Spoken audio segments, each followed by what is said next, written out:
It's just coming to my mind. The escape from the Glenwood Springs from the air ducts and the crawl space above the ceiling. And he left. He planned it. He jumped. He did. What did he do? He ran into a cell. I don't remember what he did. He lost all that weight. And he goes up there, and he got a hacksaw, right? And he knew the inside of the edge, outside of the jail, more than he should have, per Al Carlisle and possibly Henry Brown. They said they maybe should have known. And he goes out of there into the night with the jailer's clothes on, his personal clothes from the back of the closet, I guess. Not really well warm for the snowstorm that was brewing. But he finds an MG midget. He gets in it. He's able to ride, but apparently a transmission or something's locking up on it. But he made it to a pass near Vale.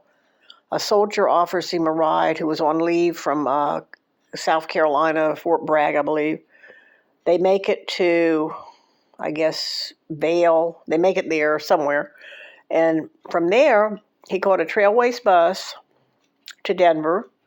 From Denver, he got an airplane, a TWA airplane, to Chicago. From Chicago, he got on a train to Ann Arbor, spent a day, maybe a day and a half in Ann Arbor. Then he stole a second vehicle and drove to Atlanta, where I believe he took another bus to Tallahassee. Everyone said, well, yeah, but he was on the run, blah, blah, blah. This man had ways of getting around the country that we'll never know.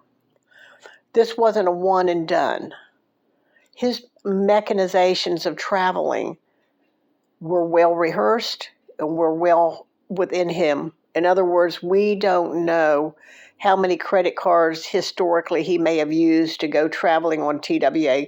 Seattle Airport is one of the large airports in the country. We don't know where he traveled. And when he got there, how many cars did he steal? We only know Colorado, Oregon, Washington, Florida, maybe California, Idaho. Who the hell knows where this guy traveled to? He said he was the first one to open the pass to go through the Cascades, and he was leading 1,500 people. And the Governor Evans said, and Governor Evans is still alive, said no, he wasn't in the lead vehicle. He did not have a government pass to drive any government vehicle. If anything, he was a passenger. And the governor said he was supposed to hand out buttons and pamphlets. So all that's a bunch of bunk. But knowing Bundy, he probably went behind the wires in his own vehicle and drove around on that pass. He was more transient than we know. When he left Tallahassee, he was headed west to California in an orange Volkswagen, just like the red Volkswagen Debbie and I had seen 10 years and 8 months before in 1967, June of 1967, when I was 12 years old, 9 months. I don't know why we didn't end up dead. Why weren't we killed? I don't know. And at that time, he was so young, he wasn't even using Ted yet. When I said, what is your name? He said, Theodore. I said, well, what is your last name? He said, Bundy. I said, your gun is silver.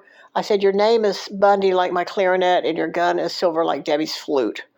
And for some reason, that went through his mind. And I said, Debbie's father's an admiral at NASA. Because Mrs. Hogue always said, commanding officer. And I thought, well, it's an admiral. But apparently there's only 5 or 6 admirals. And I think whatever switch was in his brain switched back. And he said, well, I just can't do this.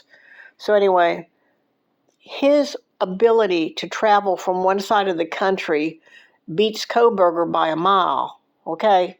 He was traveling more than you know.